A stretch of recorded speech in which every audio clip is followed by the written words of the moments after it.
Simply put, narcissistic parents do not practice assertive or sensitive communication. They do not consider how the recipient will receive or understand the information. Instead, they use dialogue as a manipulative tool, as a means of furthering their own agendas. This rupture affects children in profound ways. For one, they rarely feel safe expressing their own feelings. For two, they struggle to understand the nuanced differences between aggression and assertiveness. And a lot of black um, people, we are so aggressive. It's not assertive, it's aggression. It's aggressive. We have to walk through the hood. We have to be aggressive. It's normal because if you walk through the hood like you not, you might be a target. I get it. And a lot of people don't have to grow up under a lot of those circumstances. Okay, so you know the swag is different. It's just totally different. And so even with that being said, you have to be able to find um, light. Because I know it's rough, especially when everybody is not thinking like that. It's difficult to get with somebody that's like, damn, I don't like all this aggression. I don't like all this gang activity or going to the corner and this is who running this hood and all this kind of it's y'all, those war zones. These people know because they created the environments. But the thing is for us to understand that as individuals, we still have choices.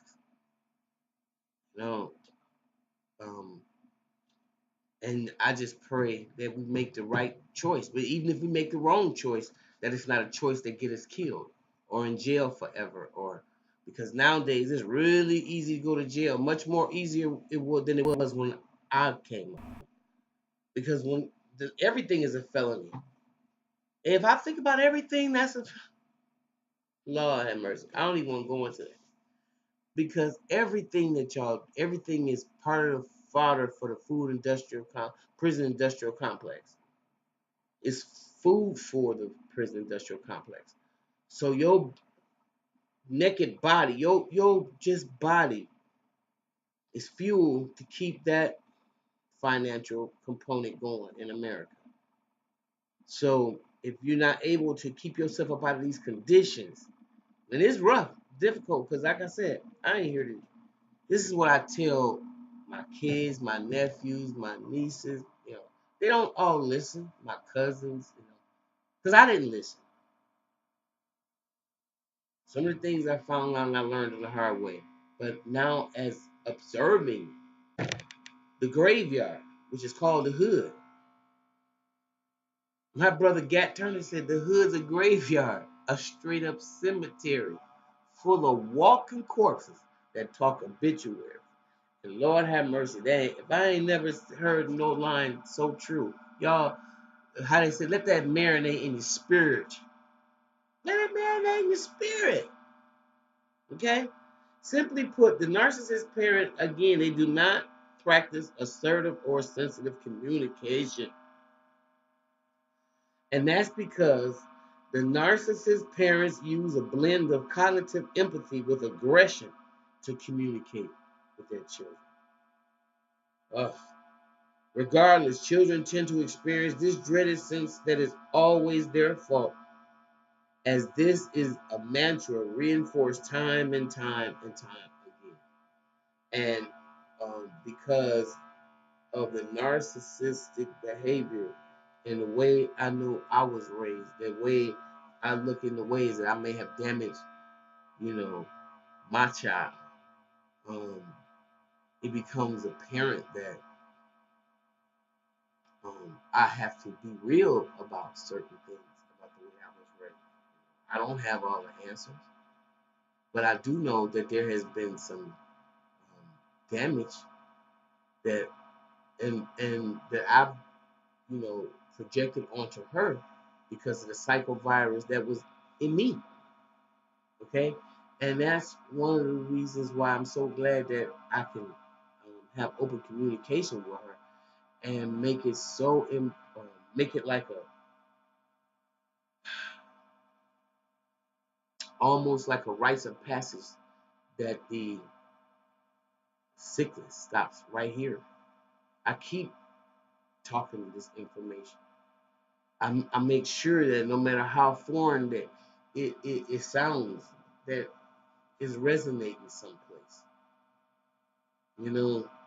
And it's just I have to. You gotta. It's like you gotta man up. You gotta deal with it. A woman up. Thus, let me go ahead. Children will grow up dancing the tango of continuously walking on broken eggshells. And that's in their adult lives, they'll struggle with healthy communication patterns in their own relationship. Yeah, they'll struggle with healthy relationship patterns. My relationships have not been the healthiest, which is a direct result of my behavior. I can also say that this stuff runs on a continuum, okay? And sometimes you have traits and characteristics that are continuously representing these patterns. And if you get into the bottom of it, and if you really, really trying to break the cycle virus, trust me, each person that you encounter, or each situation that you encounter, you'll be more and more healthy. Okay? So if that's something to look forward to, let it be that you'll be able to make some decisions quicker. People that are like have been raised like that, we may become passive people pleasers, cowering in the face of authority, always worried about offending or angering other people, or may um, take on the same familiar communication habits as his parent, shifting into the narcissist themselves. Acceptance of mistakes.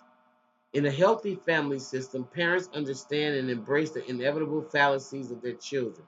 They know that children make mistakes, and they can reasonably accommodate for these inconveniences. In households driven by narcissism, these mistakes aren't embraced or accepted at all.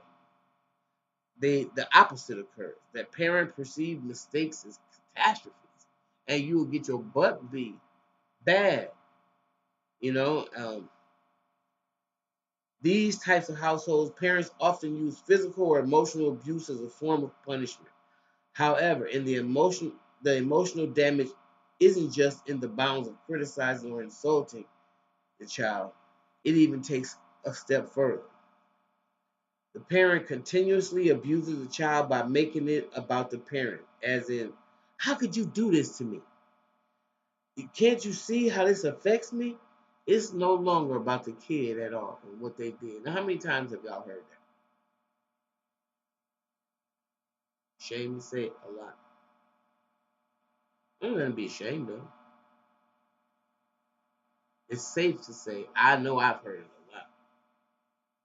Okay, it's no longer about the child. It's not even the child's mistake anymore. It's about the parent's belief that the child has intentionally harmed the narcissistic parent. Conflict resolution skills. We know that narcissists do not engage in conflict uh, on an even playing field. In fact, they play on their own field. They make up the rules and parameters along the way. Okay, that's what they do. The narcissist parent cannot convey appropriate conflict management, and that's because the narcissist always wins, no matter what context. It's not an issue of disagreeing or experiencing healthy tension. It's a matter of I'm right, you're wrong, and anyone else who thinks otherwise is insane. Did you hear me? I'm right, you wrong, and whoever thinks otherwise is just insane. When the narcissist parent becomes angry, there is no compromise or healthy processing of emotions. The entire house shifts to what the narcissist needs at that moment. Many children continuously witness the useless power struggle between their narcissistic parent and their enabling parent.